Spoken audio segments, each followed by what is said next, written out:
if you're not involved in HR, you're just interfering. And if the business doesn't feel that you're deeply involved as an HR business partner, as an HR person, then they're just going to look at you and this is just a guy shouting in ideas from the side. It's easy for him. He doesn't know my business enough. So I think that deep involvement, that they feel that you're one of them, that's really important, which requires the business understanding and the relationships. There is a great term called going to Gemba, which is where the things happen, where the actions happen. You can translate this to market visits. You can translate this to spending time in the factory. The point is, as an HR person, are you spending enough time in Gemba, meaning understanding where the action happens? And if you have a large sales organization, that would mean spending time with the sales force. If you're an R&D, spending time in those development meetings, because that's where you learn, that's where you understand. Welcome to the HR Impact Show, where we have honest conversations with people leaders about their journeys in building great workplaces. I'm Dorothy Yiu, your host, CEO and co-founder of Engage Rocket. Engage Rocket is a HR technology and advisory company that leverages on data to enhance employee experience from hire to retire. Today, we're joined by Norbert Modla. He's the VP of HR for Greater Asia at Becton Dickinson, BD. BD is a leading medical device company in the world, and Norbert has also many years of experience leading change and transformation within HR for many organizations. Norbert has also lived in many countries, including the US, Europe, and Asia, and we're excited to dive into his insights in change management as well as talent development today. Welcome to the show, Norbert. Very excited to have you here. Thank you for inviting me. For the audience who may not be familiar with you, I understand that you actually transitioned your role into HR. You started out in consulting. So tell us more about your journey. So I started my studies as an economist, and I'm very much was into numbers and analysis and business. And from that on, it was a natural transition to management consulting.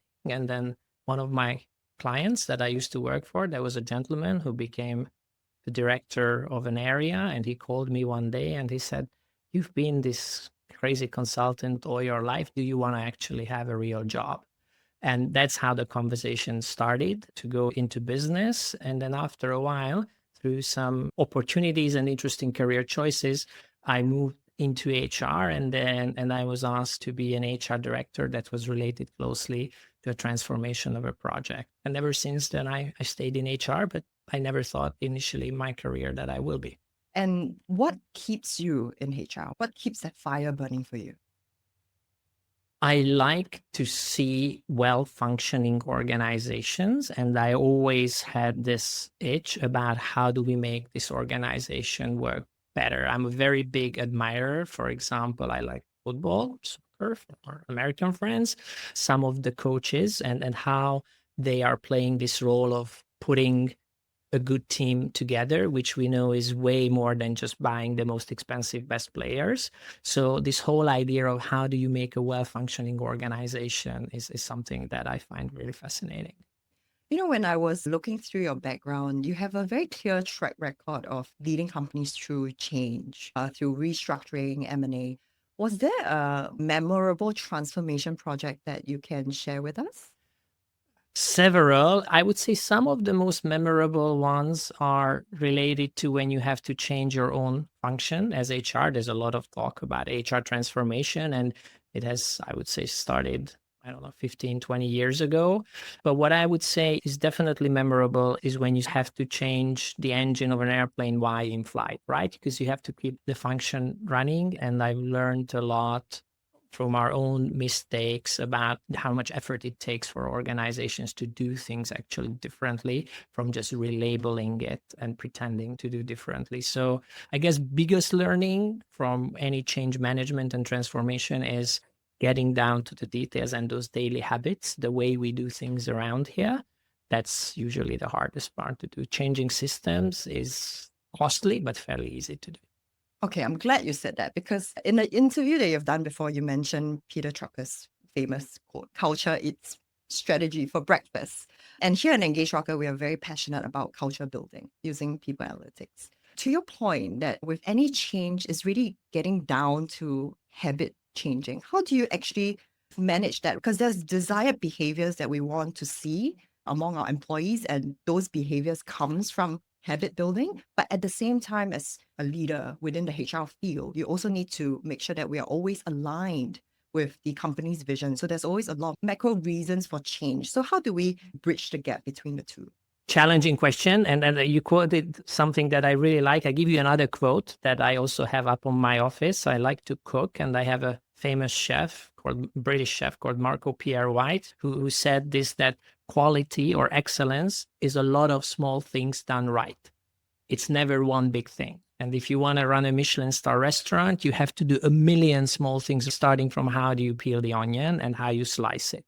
And I think that goes back a little bit to change management. And that's what I sometimes see as a risk with companies, senior management, steering committees. They always look at the big picture. They should, but the devil is in those details that are those small things done right that essentially add up together to excellence. So if you want to change something, I think you need some people who are able to get down to those finest details. And let me give you an example. I'm very passionate about talent development, driving talent development forward. So we're using a lot of KPIs and dashboards to see how our talent is moving, growing, developing on the organization. But I always say the building block of that is the individual development plans, how clear it is for the person and how much it is written, what that is. In order to call it guide, coach, mentor, or some would say annoy my own team, I read a lot individual development plans. And when I don't like it, that is not clear, I usually send it to people, say that I don't think this is clear. I don't think the person is clear which way they're going to go. What is the development objective for this year for people? Because for me, if that small piece is not right, then all that transformation will not succeed. So just probably an example. But how do you do that at scale? This is you and your team. And right now you're a HR director at BD. BD oversees 70,000 employees globally. So how do you scale that kind of detail orientation? I would say it's two things. Obviously, individually, I can't read the thousands, and I'm sure, first of all, that's what you have a team for. And you have to install certain priorities and certain ways of thinking. I would say that's one thing. And the other one is random samples you do, and you have to provide that feedback and coaching. But there's a third one recently related to this. You can use AI.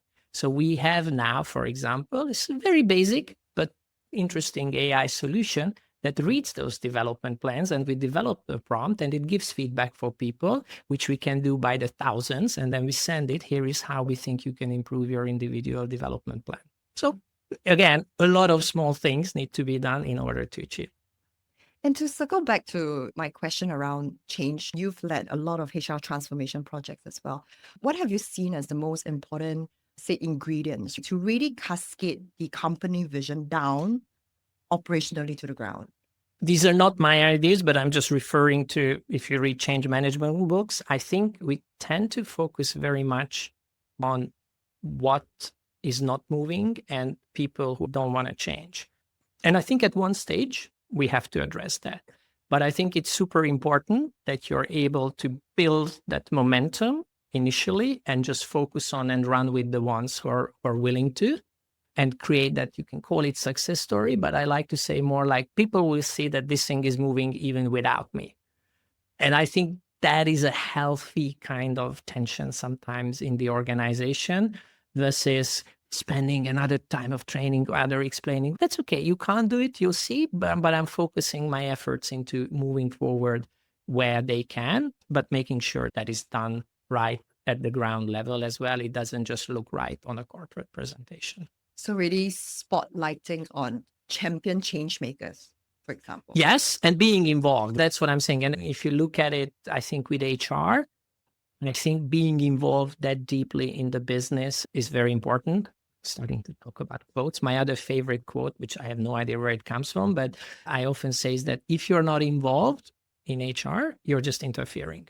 And if the business doesn't feel that you're deeply involved as an HR business partner, as an HR person, then they're just going to look at you and this is just a guy shouting in ideas from the side. It's easy for him. He doesn't know my business enough. So I think that deep involvement, that they feel that you're one of them, that's really important, which requires the business understanding and the relationships and many other things. I'm going to double click on that because I think that's very important for HR professionals to be able to speak the business language. For audience listening to this podcast who may be new to HR, what advice would you give to them for them to really learn the language of the business? I think what's important being involved is really understanding and knowing the business. There is a great term called going to Gemba or Jamba, some people say, which is where the things happen, where the actions happen.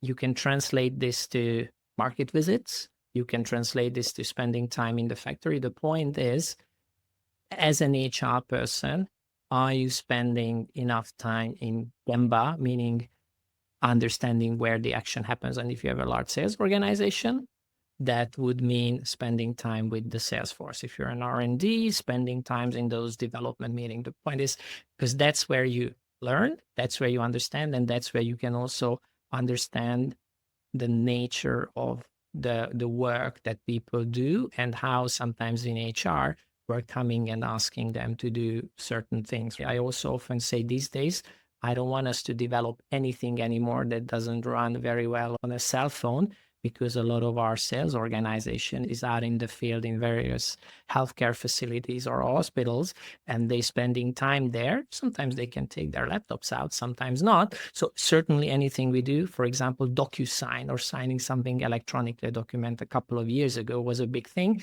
and we converted wherever legally it was possible, everything. So every document can be signed. Why? Because I don't want them to come to the office just to print something. That's interfering. Being involved is understanding what they are working on and making sure that everything they can sign, even if it's a legal document, it's a small example, but I think it's more about the mindset and being empathetic or being in Gemba with them, how to help them versus how to create burdens and interfere. We touch on a few desired behaviors, detail orientation. This, I think, innately requires curiosity as well, right? So what are some of the top traits you look for in the talent acquisition? I mean, it can be general across the board, or it can be specifically to people you bring on board to your HR team. You answered it already. It's curiosity. And it's funny because just yesterday I was in a regional meeting and then somebody asked me exactly that question. And I said, it is that curiosity that drives a lot of things, wanting to understand how things work. And we can translate it, something that's very close to it is growth mindset. I would say different books define it differently, but they go in hand. One is not accepting the things the way they are, figuring out why it is like that. What is it that you need to do? And then having this desire to improve it. So for me, that is very important. If you ask me specifically in the HR team, I'm very much always like to define that in HR business partner roles, I need people with a conviction. The way I like to say it is that I remember a couple of years from now that you were there. Because if you were just another sort of wheel in the machine and I will not remember, I don't think that's the kind of person. I'd like to have people with a conviction who obviously do whatever the organization needs, but they're also there to drive, influence, impact, and people will remember that they were there. I know at BD, there's a strong focus in really developing internal talent to support longer term vision. What strategies have you put in place to really build this kind of traits or characteristics or learning agility within the BD environment? So the first thing is really to understand where we are, which is to have a landscape and to have numbers and KPIs. I'm a big believer in, because we have competing priorities, whatever doesn't get measured usually doesn't get done. So in order to understand where we are, we have good KPIs for how strong our talent pipeline is in different functions or in different businesses. We can see it's like managing a sales funnel. In sales, you need to know that if I want to sell something 3 years from now, depending on your cycle, this is how many leads I need to have. It's the same thing. I can forecast from our turnover, from our numbers, to say how many people we will need in various places in leadership positions. So you can reverse engineer how much pool you need to have. So I think it starts with understanding that this is not just wishful thinking. With this, there have to be some targets and there have to be some specific KPIs related to that. The second, I would say, is accountability. I think one of my biggest learnings over the years has been when it comes to talent management or succession planning is a lot of times there are great, what we used to call talent reviews or succession reviews, which don't create as crystal clear action plans as a marketing discussion or a sales discussion would have. There's a lot of, could we do this? We could do that. That person would be great here. Why don't we do that? And I think we need to be very clear, both on HR and both on the business side, with very clear accountabilities. That goes back to those individual development plans that I mentioned. What is it we need to do? So all those little small actions add up to that. So I think the rest is a lot of other ingredients and people know, but for me, this is two key elements that I find if you do well, they move the system forward. I love the idea of just measuring everything, right? At Engage Rocket, we are big on data. Do you have experience where an analytics or a number really actually helps you shape any transformation projects that you have done? So I think of two. For example, one that we're using in BD in the region is a KPI that we're using fit for role. And that is the way I would describe it is somewhere in between performance ratings for companies use it, but some sort of performance understanding about the people. But that looks at the past. A lot of companies use different ways to tag performance rating, whatever you want to call it.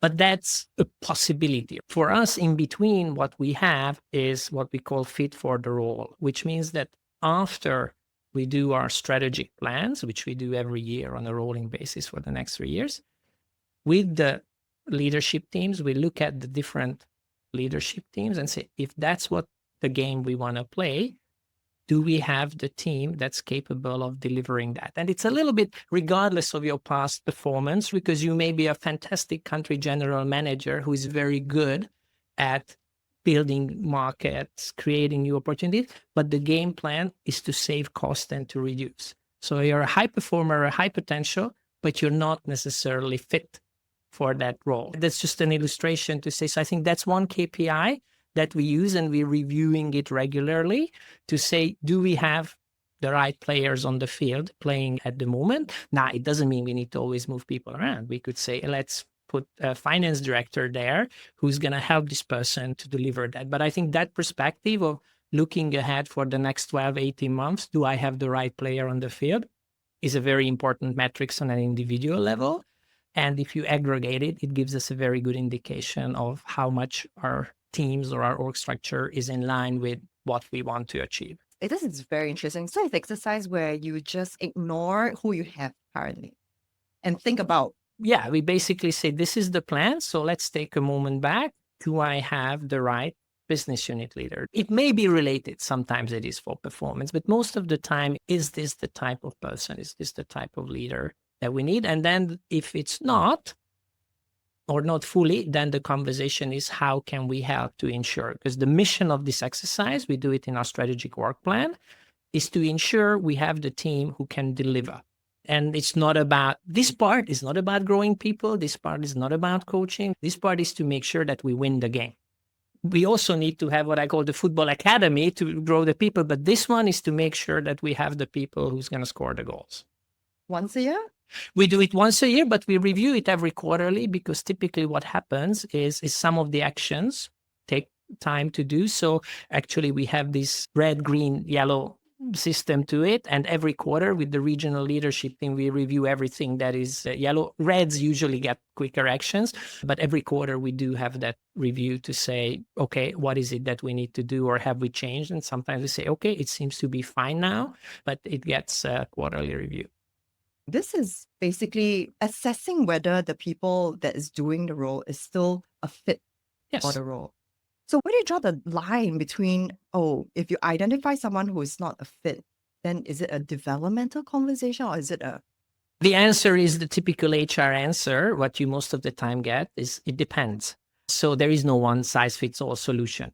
But what it took some time for the organization to understand is this is not a performance review. So it doesn't impact the career, the compensation, the recognition of the person. All I am asking is, given our strategy, what we want to do on that market, is this the right person to develop that strategy? Let's say, or we want to go and implement new product, develop market access, and so on. It's the opposite example. And this person is really good with our existing portfolio, but it would be great to have somebody there who actually thinks a little bit broader, more outside. So then the conversation starts. We flag this. What do we do about it? And a simple solution is, let's make sure we have somebody in the team there. Maybe it is, sometimes it's helping the person coaching. Extreme case, we could say, this is really not going to work. We have to find another more suitable role for the person. But it's not a performance discussion. And let me use my football analogy again. If I am playing the ex-football team, I want to play very offensive, I'm going to send 11 people on the field. If I am playing Liverpool, I'll probably play a bit more defensive. So I'm going to have different 11 people on the field. Doesn't mean my other players are not good. They don't need different type of, it's just the team needs to be a little bit different. On a football team, it changes every week. For us, at least once a year, we need to be looking at this and make the necessary adjustment. But it's not about rating the people. It's about having that leadership conversation. Or we have flagged something that puts our plans at risk. What do we do about it in order to ensure we do that? And what do we do now? Because most of the plans that I've seen in the business start now. So we need to act on it. This is not a succession planning exercise. Usually the question we ask is, for the next 12 to 18 months, how confident you are that this is the right person to put that strategy in place. So we need to act on it. Oh, I love it. I love it because the whole premise is really around enables the organization to experiment with people too. Because knowing that you've built in place a checkpoint, and this is not a triggered base, you will do it regardless every single year to reassess whether the people you have in a team are still the right people for the team. Yes. So you can keep the organization very agile because you can always switch out the players that fits the vision or the objective for that season. Yes. And obviously, as I said, it's not as simple in that sense in a football team that the coach just decide that next weekend you're playing or you're not playing. There's labor laws, there's ambitions, there's commitments, but the whole conversation of this something is missing there and it puts our strategic plan at risk, that usually is a very healthy conversation. I'm curious, you've lived in so many different countries. Has your experience adapting to different environments helped shape your thinking or, to HR transformation? Yes, certainly. And you also find is different countries do it very differently. China is one example where I usually say by the time you blink, it's done. And you're more trying to keep up with the pace. You take another extreme like Japan, who is until everybody's on board and we always want to look at it one more time, naturally catches. So I think you have to just balance these things and factor these things there. There is the national, but there's also company and industry kind of differences, how different industries and how companies work. All of them is fine as long as you move forward and do that. But yes, you're right. It's different companies, different organization, different cultures approach change very positively. At least in Asia, I find that generally speaking, there is a higher level of enthusiasm or curiosity about new. Whereas I also work out in Europe, there is a little bit more skepticism and resistance to anything new. It's a big stereotype. Obviously, individuals, organizations differ, but I certainly see a little bit of a pattern there. How does that translate to communication and managing change? So you lived in the US, you lived in Europe, you lived in Asia. Just between these three, how does your approach differ? It goes back to it really depends. And I think the company situation, the culture, the industry, all those play a big role. I think in Asia, Japan, and Europe, I would say is a much more consultative approach. Whereas probably in the US and in Asia, you can just move faster again. Always true. This is not totally true. But if I have to simplify it to one point, that's what I would say. So Norbert, BD is a medical device manufacturing company. It's quite a specialized field. So how do you actually make it relatable to employees? In some ways, it's very easy. In other ways, it's very hard. It's very easy because I always say we got a pretty cool mission statements, advancing the world of health, and our products literally save lives. And everybody in their family had situations, everybody around the world has our product being used to. So you can relate very easily to that when somebody on your family has been on chemotherapy and they use some of our products that has been better for your body versus some other product. But in other ways, it's very hard because we got thousands and thousands of SKUs on a very complex scale. And if you're not working in that field, you're working in one of the functions in finance, in supply chain, HR, and so on. Sometimes it's hard to understand what those products do.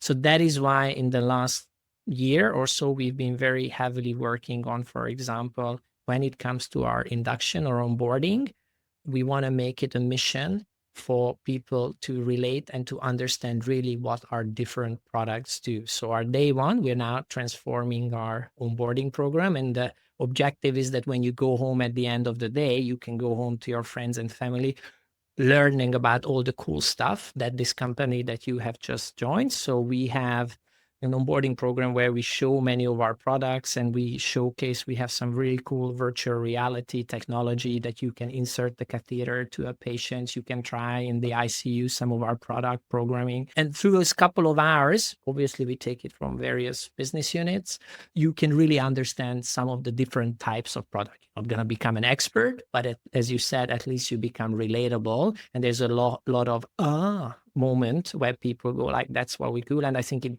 genuinely makes people feel good and proud. What are the products that we produce and how it's actually saving lives or make things safer, healthier for healthcare workers. Now, that's an amazing use case of VR to actually really help new hires relate to the products that the company sells. That's amazing. And the credit goes to our colleagues in China. They started this, and I was there on a visit. I said, we have to implement this everywhere. They were using it for some trainings, and then we turned it into an onboarding program, which now we have here, and we're going to roll out everywhere else in the region to go home after your first day saying, I just learned what we do, and it's pretty amazing. And it is.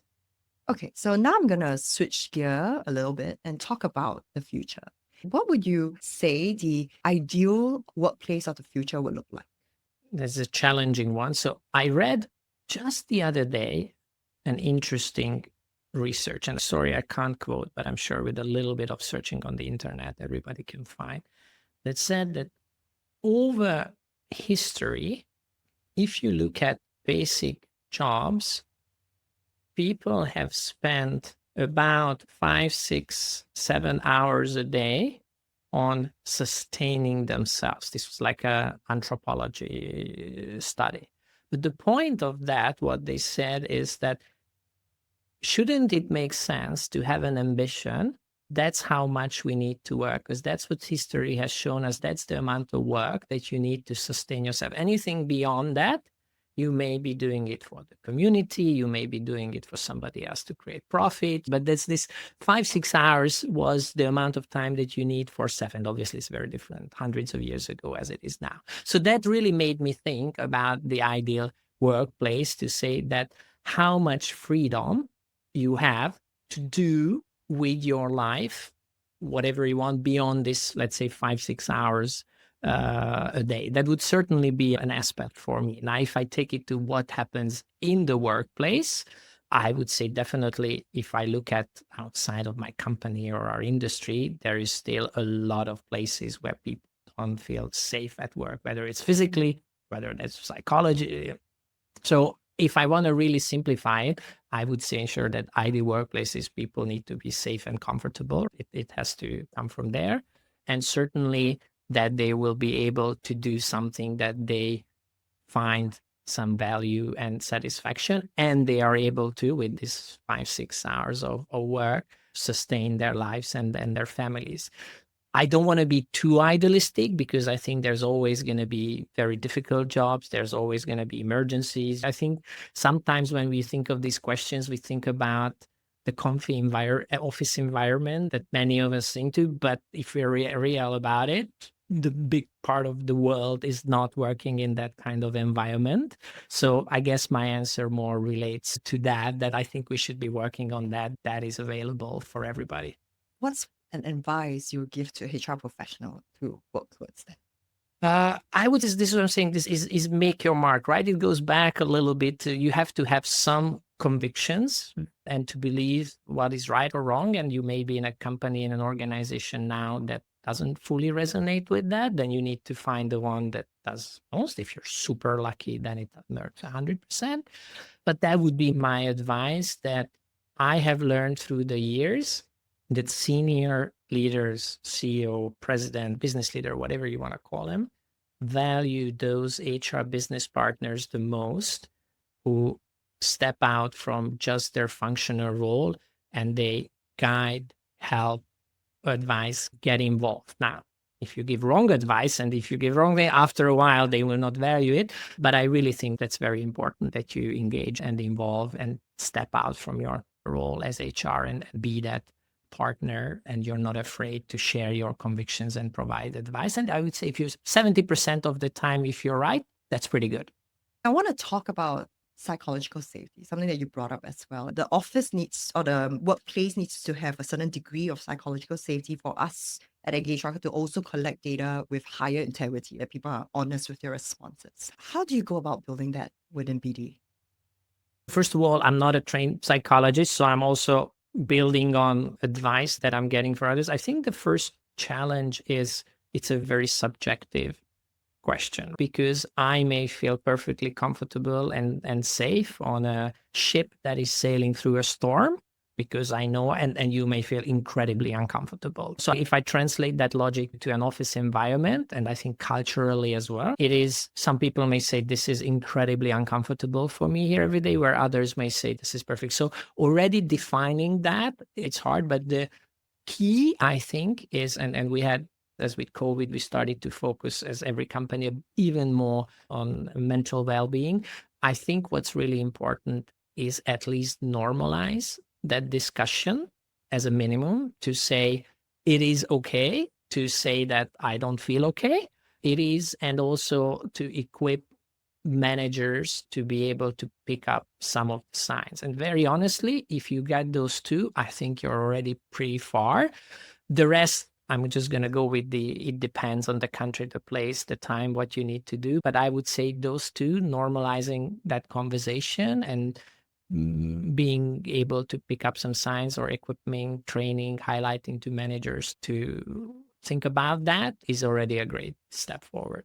I would imagine those conversations you had with are you still fit for the role, what we have just discussed, that also needs to be normalized within BD. Yes, now that's what I mean. It took a couple of years of cycle, because not surprisingly, initially everybody thought, oh, I just want to do another performance rating, and we already have that. And people were also looking at a little bit skeptical, like, how does it impact career? And yes, it goes back. And once you do that in that context, in a conversation, then people understand that's what requires quite some effort and understanding, and then they feel safe to talk about that. So one thing that, for example, I learned, and I would advise for everybody, initial years, we had those conversations in strictly small groups, because you bring the whole leadership team together. As much as you'd like to be transparent, there is all sorts of agenda, there's all sorts of concerns, there's all sorts of relationship, and saying, so why you don't think that person, it may not be the right start. So you have to bite off as much you can choose. And for the first 2 years, almost exclusively, those conversations were just with the proper leader, and let's say the president and me or some person, to say what it is, because it wasn't ready yet for public consumption. Once people understood the concept and they feel so, then we could expand. And now we're having a team level or leadership level discussions about how we can improve it in certain places. Amazing. Okay, so now I'm going to ask you some fun questions, rapid fire questions, starting with, you've lived in 7 countries. So we have Singapore, Yes. Thailand, Yes. Hong Kong, Yes. Switzerland, Yes. the Hungary? US, Hungary, US, UK. 7. UK. Yes.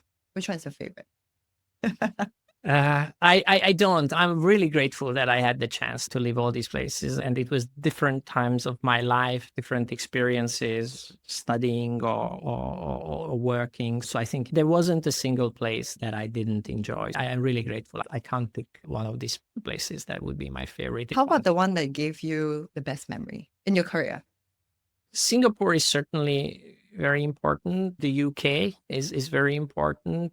Switzerland is where I shifted to HR. So you're going to still get quite a few answers. But I would say working in Europe has been definitely shaping and shifting my career into HR. You mentioned a couple of quotes in this podcast. Which one is your favorite? And it Oh, doesn't have to be the ones that we talked about. okay. So my absolute favorite, and I actually have that in my office behind my chair on the wall. I saw that at a car repair shop, which says that we do 3 types of service here: good, cheap, fast. But you can only choose any 2. And I find that somewhat funny, but very often when we have these conversations with what we as a function HR can do, everybody wants something cheap, fast, and done really well. And that's when I usually point at the code, say, that's not going to work. So I think there's some wisdom in there in terms of how you prioritize. So I think if I have to just pick one, that's the one. The second one probably is the culture eat strategy for breakfast. And what is your go-to productivity hack? Oh, it's funny. Increasingly, it's AI. I am quite fascinating, and I'm becoming like a mini evangelist with my team, how many things we can simplify and really do productivity improvements, even without having to do major investments. I'll give you some examples. We have developed some prompts that help us, for example, write org announcements. I remember a couple of years ago in one of my previous employment, we used to joke that there must be a VP of org announcements somewhere because we spent so much time aligning. And now we developed this prompt that basically you upload the resume with it, you upload the job description, and it gives you the org announcement in the style of BD according the way we do it, and it's 95% ready. So that's a hack that instead of writing stuff for hours and going back and forth. So I like recently to do quite a few things that I believe AI helps a lot. Actually, how good Gen AI can produce an outcome is also how good the prompt is. Correct.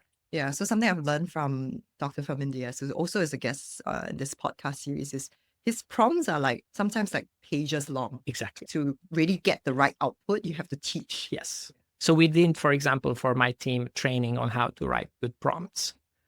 And also we starting to have now what we call a prompt library. So somebody develops a good prompt, we try to put it there for others to use. Genius. So you can just copy and paste. And the simplest one is, for example, this org announcement. But we're working on quite a few. The other one we're working on now, and it's almost basically ready, is for line managers to just upload a resume and they get a couple of competency-based interview suggestions based on this resume and the job description. What do we suggest based on BD's model that the person should focus on in specific questions, and what should be the criteria to do? And it takes 3 seconds to do. Copy, paste, right click, and the answer is there. So these are really value adding and efficiency hacks as well. And I'm curious, since you read a lot, which book would you recommend anyone to read? Well, if I just had to pick one in terms of HR, some of the ones that I really like, for example, is Collins's Built to Last, which I think the essence of the book is that in any organization, you need to have some things which are in the core and never change as values, and the rest around it needs to be changing. And I think that's a very smart way of looking at it, obviously. But if I had to pick one, I'd always say that. And my last question, what is one thing that you wish more employees understood about the HR function? That is not common sense. People always say, oh, HR and marketing always, it's just common sense. I heard it so many times in my career when marketing is as well. They say, oh, it's just common sense. With HR, it's just common sense. There is common sense in everything. And sometimes we forget in large organization common sense because we just follow policies. And sometimes I go like, why are we paying this person $18,472.6 as salary? And it's not common sense. Oh, because of whatever formula or the policy we gave this much. And I was like, okay, that for me is not common sense. You just followed the rules. But very often I hear that HR and then says marketing is just common sense. And no, there is management science to it. There is research to it. There's a whole bunch of skills to it. And every time I hear that, I just sort of nod. But still, I have a lot of times managers, especially not in HR, saying that it's just common sense. Those people maybe just do not understand HR deeply. I absolutely enjoyed this conversation with you, Norbert, especially the whole conversation we had also on identifying the fit for roles. Thank you very much for taking the time to join us. My pleasure. Thank you.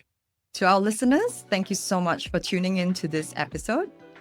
If you found the conversation valuable, do like and subscribe to our podcast on YouTube, Apple Podcasts, Spotify, or any of your favorite podcast apps.